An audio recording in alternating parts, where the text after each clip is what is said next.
하나님의 말씀은 창세기 1장 26절부터 28절 그리고 31절을 보겠습니다. 하나님이 이르시되 우리의 형상을 따라 우리의 모양대로 우리가 아담을 만들자.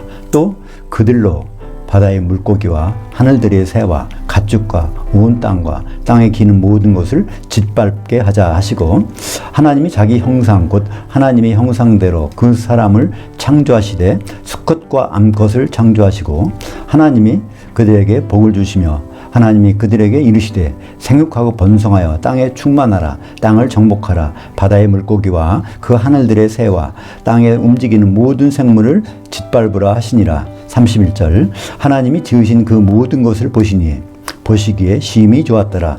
저녁이 되고 아침이 되니 이는 여섯째 날이니라. 오늘 말씀 가지고 짐승 아담, 조상 아담 누가 오실 분의 모형일까? 라는 제목으로 말씀을 나누겠습니다. 초등학교만 나와도 아담이 누구라는 것을 대부분 압니다. 근데 우리 그리스도인은, 기독교인들은 아담이 누구인지를 정확히 알아야 되는 그런 위치에 있습니다. 왜 그럴까요? 로마서 5장 14절에 보면 아담은 다시 오실 예수님의 모형이기 때문입니다. 예수님이 다시 오시는데 그분이 어떤 모습으로 우리에게 오실까? 그것을 모형으로 보여주신 것이 아담이라고 그러는데, 그러면 창세기 아담에 대해서 정확히 알 필요가 있지 않겠습니까?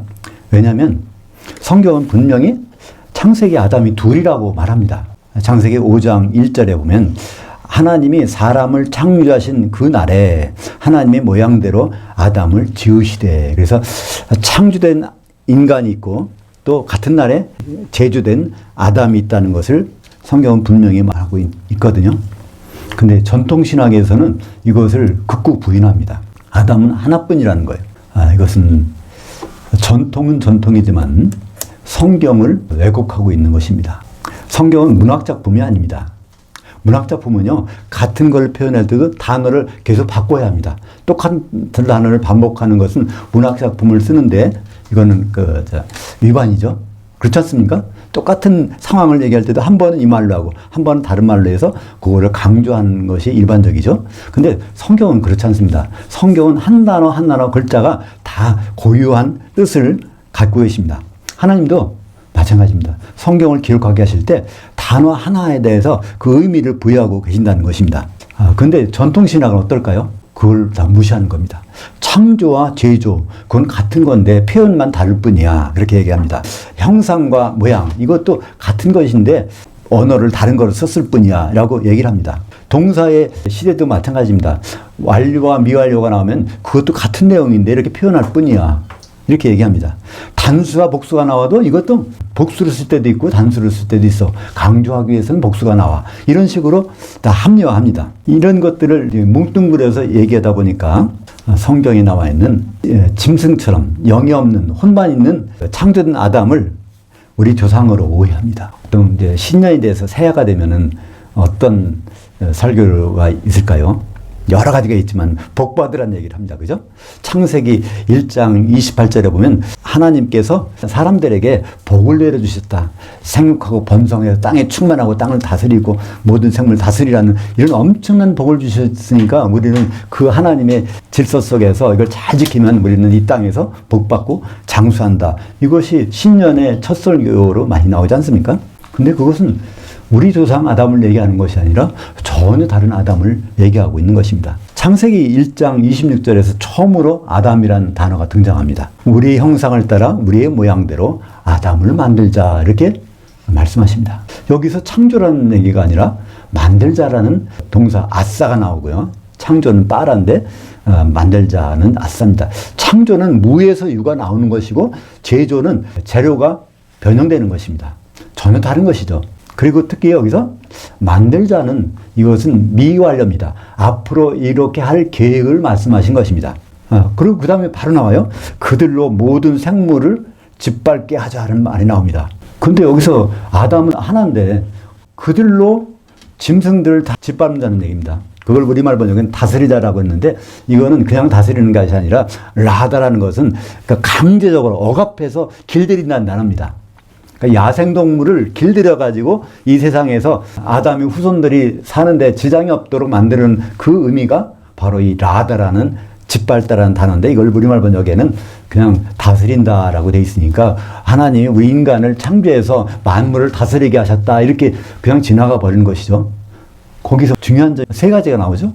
첫째는 형상과 모양대로 지으신다고 그랬는데 그 다음 절에서는 형상만 나오고요. 거기서 아담을 하나만 먼저 만드셨는데 그들로 복수로서 짐승들을 길들인다는 얘기가 나오지 않습니까? 그리고 앞에는 아담을 만들 미래에 그렇게 하겠다는 계획인데 이제 27절에 보면 이제 실행된 겁니다. 창세기 1장 27절에 남자와 여자로 우리말 번역했는데요. 남자와 여자는 성경에 여기서 안 나옵니다. 창세기 2장에서 아담을 남자, 하와를 여자로 처음으로 부르죠. 히브리 말로는 전혀 다른 단어입니다. 여기서 남자라고 번역한 것은 자카르라는 수컷이라는 얘기고요. 네케바는 암컷이라는 얘기입니다. 암컷과 수컷을 창조하신 이유가 무엇일까요? 암컷과 수컷이 있어야 생육하고 번성해서 땅에 흩어지지 않습니까? 모든 땅에 흩어져서 뭘 하라고요? 거기는 모든 생물체를 길들여 놓으라는 뜻입니다. 그죠?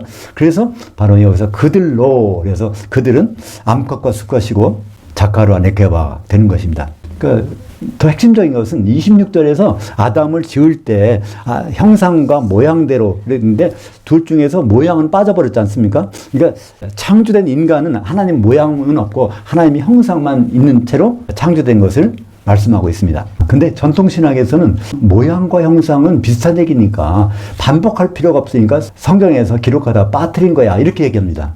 하나님이 생각이 없어서 잠깐 빠뜨리고서 기록할 수 있을까요? 그럴 수는 없습니다. 하나님은 이렇게 창조와 제조를 구분하시고 형상과 모양도 구분하셨는데 왜 그렇게 하셨을까요? 28절을 보면 창조된 그들에게 생육하고 번성해서 땅을 정복하고 짓밟으라는 라다가 나옵니다. 그것이 바로 26절에서 먼저 아담을 지을 계획을 세우신 다음에 그들로 짓밟게 하자는 그 단어가 똑같이 이제 28절에서 창조된 인간에게 그걸 시키는 것입니다.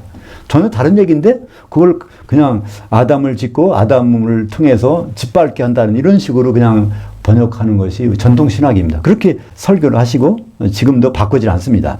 그 라다라는 단어가 어디서 없어질까요? 여기서 반짝 나왔다가 창세기 9장에 가면 거기서 없어집니다. 노아 홍수 후에 하나님은 8식구밖에 없으니까 생육해서 번성하라고 하고서 거기다 짐승들을 짓밟으라고 하는 얘기가 없습니다. 왜 그럴까요?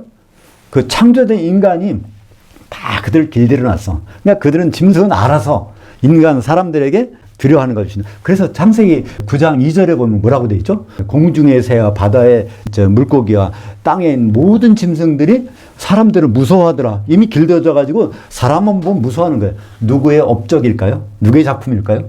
창조된 인간들이 아담의 후손들이 마음대로 하나님의 뜻에 따라서 자기 일을 하라고 다 야생동물을 길들여 놓고 환경을 만들어 놓은 것입니다. 그래서 노아 홍수 후에는 이 라다라는 단어가 없어집니다. 그죠? 길들일 필요가 없으니까. 이미 길들여졌으니까. 그렇습니다.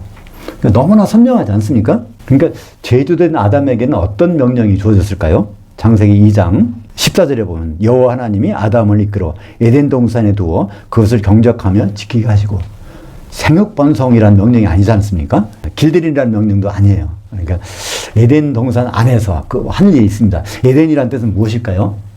하나님의 기쁨이라는 뜻입니다. 하나님의 기쁨을 경작하고 파수하고 섬기는 그런 일을 하라는 것입니다. 에덴 동산에 뭐가 있죠? 그 생명나무 있습니다. 그 일을 아담에게 맡기신 거죠. 그 일은 결국 언제 성취가 될까요? 예언계시록 22장 1절 2절에 보면 어린 양의 보좌에, 그러니까 새 예루살렘 성에 안에 들어가 보니까 어린 양의 보좌가 있고 그 보좌에서 생수가 나오고 근데 거기에 생명나무가 있어서 그걸 통해서 사람들이 치유를 받더라. 그래서 바로 아담이 에덴 동산에서 부여받은 임무가 둘째 아담인 어린 양에 의해서 새 예루살렘 성에서 완성되는 장면이 그대로 나오지 않습니까? 하나님은 이 일을 시켰다가 그걸 없애고 다른 일 시키는 분이 아니라 아담에게 시킨 일을 반드시 이제 실체이신 둘째 아담 그리스도를 통해서 이루신다는 것을 우리는 성경을 끝까지 읽어보면 알 수가 있는 것입니다. 그래서 요한계시록 2장 7절에 보면 이기는 자는 하나님의 그 낙원에 있는 생명나무의 열매를 먹게 하리라고 그랬지 않습니까? 낙원은 성경의 두 종류입니다. 우리가 죽어서 가는 대기 장소, 음부에 있는 낙원이 있는가 하면 셋째 하늘에 준비되어 있는 그 새 예루살렘이 준비되어 있는 거기 낙원이 있는 것이죠. 그 낙원에 있는 생명나무를 먹게 한다. 누가? 이기는 자들이. 이기는 자가 누굴까요? 요한계시록 2장 26절에 예수님의 일들을 끝까지 혼인만찬까지 지켜보는 자에게는 생명나무의 과일을 먹게 하는 어디 있는 하나님의 그 낙원, 그러니까 새 예루살렘 안에 있는 것을 먹게 해주신다고 말씀하고 있는 것입니다. 우리는 여기서 간단하게 두 가지를 나눠볼 수 있습니다. 창조된 인간에게는 세상을 환경 조성해서 만들어진 아담이 하나님의 일을 잘 일수록 선발대 역할을 해서 준 거죠. 그 선발대 역할은 언제 끝납니까? 짐승이 다 길들여지면 다 끝나니까 노아 홍수 후에는 그들이 없는 거죠. 그러니까 우리의 조상은 짐승을 길들이던 창조된 인간이 아니죠. 우리 조상은 바로 제조된 인간 아담이라는 것을 알 수 있습니다. 창세기 2장 7절에 보면 거기에 우리 아담, 조상 아담이 어떻게 만들어졌는지가 나옵니다. 흙의 티끌로 아담을 빚으시고 생명의 영을 거기에 불어넣어서 산혼, 이 산혼이라는 것은 생명체입니다. 생명체가 중요한 게 아니라 다른 생명체, 다른 짐승들은 다 하나님의 형상만 있는데 여기에는 하나님의 영까지 들어있다는 것입니다. 그 형상이라는 단어가 창세기 9장에 보면 형상이 곧 혼이고 혼이 곧 피에 있다. 피 속에 혼이 있고 거기에 형상이다. 그러니까 피가를 가진 것이 생명체가 다 네페시라는 형상이라는 얘기입니다. 근데 아담에게는 특별히 뇌페시만 있는 게 아니라 혼만 있는 게 아니라 거기다 뇌셔마라는 영을 집어넣어서 하나님과 교제하는 일을 했다는 것입니다. 그 영이 거기다 집어넣은 뇌페시가 바로 루아흐라는 것이 어디 나올까요? 말라기서 2장 15절에 보면 하나님에게는 영이 충만하였으나 오직 하나를 만들지 아니하셨느냐? 어찌하여 하나만 만드셨느냐? 이는 하나님의 씨를 얻고자 하십니다. 그리스도의 씨를 얻기 위해서 아담에게 하나만 집어넣고 그것이 하와이로 옮겨가서 그 다음에 쭉 가다가 이제 마리아에게서 예수 그리스도가 나오는 거 아닙니까? 바로 그 영을 열을 만드는 것이 아니라 하나만 만들어서, 그러니까 창조된 인간에게는 전혀 없다는 것이 알 수 있죠. 암컷과 수컷으로 창조된 인간에게는 그들은 없어요. 왜냐하면 하나만 만들어서 아담에게 집어넣어졌기 때문에 그렇습니다. 그래서 창세기 2장 7절에서는 그것을 뇌샤마라고 말하고 있고요. 말라기에서는 그것을 뭐라고 해요? 루아흐라고 말하고 있습니다. 그건 똑같이 루아흐나 뇌샤마가 같은 영이라는 것은 어디 나올까요? 창세기 5장 1절에 하나님의 사람을 창조하신 날에 하나님의 모양대로 아담을 지으시되, 그러니까 모양대로 짓는데 모양대로 뭘 넣었어요? 영 뇌샤마를 집어넣었으니까 그것이 바로 하나님 모양이라는 걸 알 수 있고, 창조된 인간에게는 안 들어가 있던, 창조된 인간은 그게 필요 없잖아요. 짐승을 다스리는 거니까. 그렇게 만들어 놓으신 것입니다. 그래서 로마서 5장과 고린도전서 15장에는 첫사람 아담이라는 말이 나옵니다.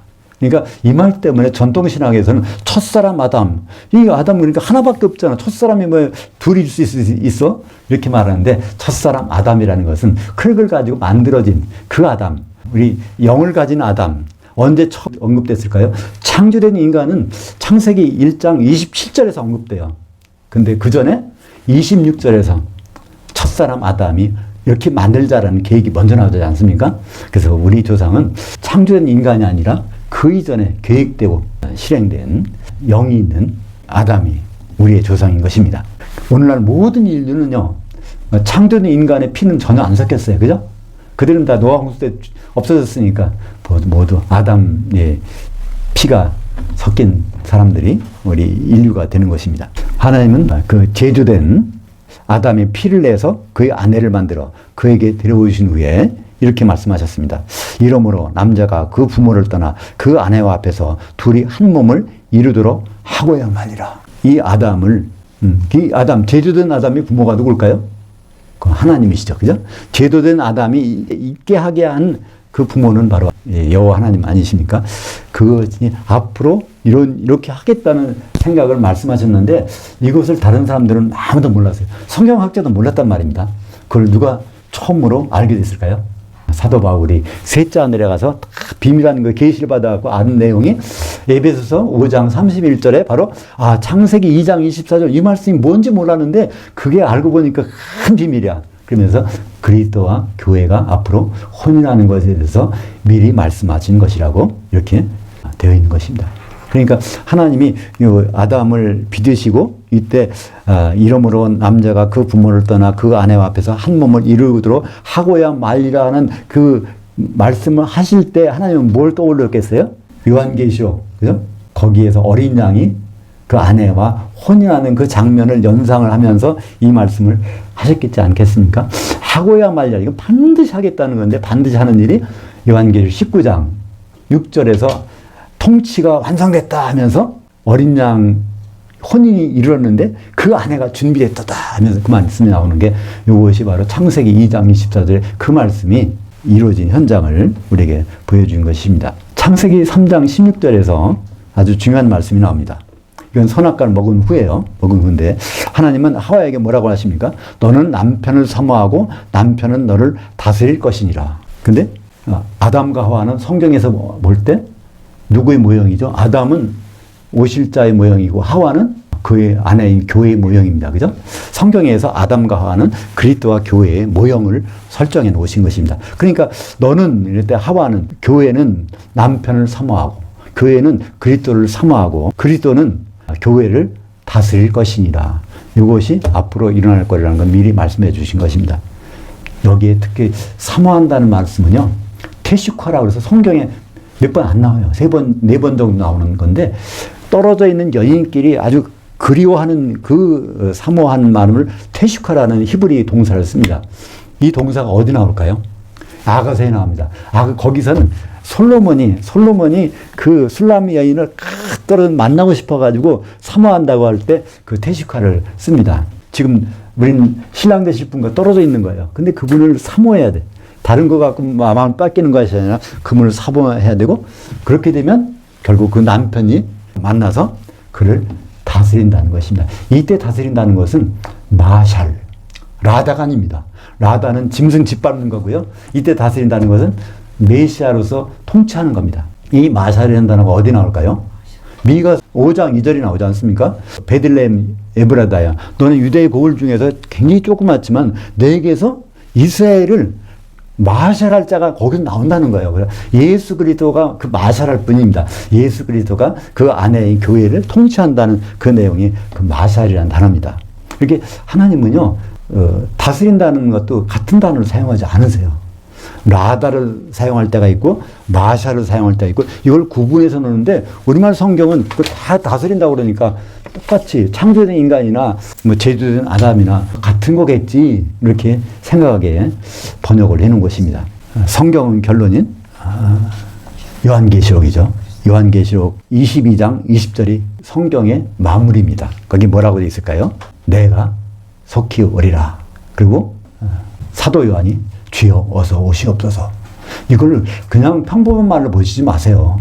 거기서 내가 온다는 것은 신랑이 아담의 실체께서 혼인하고 오신다는 것이고 그러면 주여 오시옵소서 하는 것은 중매쟁이가 이제 중매됐으니까 신랑 오세요. 신부는 거의 준비됐습니다. 이런 내용인데 그냥 우리는 성경 끝에 읽을 때 66권 마지막까지 읽으니까 너무나 피곤해. 지쳐가지고 그 얘기를 그냥 읽고 끝나는 거예요. 주님 오신대. 그럼 어서 오시옵소서. 이건 보통 평범한 말이 아니라 신랑 되실 분과 중매쟁이의 대화 내용입니다. 그때 거기에서 우리의 화답은 뭐가 돼야 될까요? 사도들은 보통 사람이 아닙니다. 새 언약의 일꾼들입니다. 혼인의 중매쟁이라는 거예요. 고린도후서 3장 6절에는 그걸 분명히 표현합니다. 우리는 새 언약의 일꾼들이야. 그것은 바로 새 언약이라는 건 혼인을 하시겠다는 그 언약인데 거기에 일꾼이라는 것입니다. 그것을 고린도후서 11장 2절에 분명히 다시 한번 말하지 않습니까? 내가 사도로서 너희 교회를 한 남편 그 그리스도께 한 천으로 중매했느니라. 그때 중매했다는 단어는 성경에 한 번밖에 안 나옵니다. 하르모조라는 단어는 성경에 단 한 번 나오는 단어예요. 근데 많은 분들이 성경에 중매라는 단어가 있었나? 목사님들도 생각이 안 난다고 그래요. 대부분 성경에 중매라는 단어가 있어? 근데 있습니다. 근데 하르모조가요, 아오리스트, 이미 일어난 일로 써 있어요. 이미 우리는 중매가 돼 있는 상태입니다. 다른 데 선보일 이유가 없어요. 선보 보니까 불법입니다. 음행입니다. 중매되고 있는 순간에는 다른 사람 만날 수 있어요. 하루도 선을 뭐 수십 번 보는 사람도 있다고 그러는데요.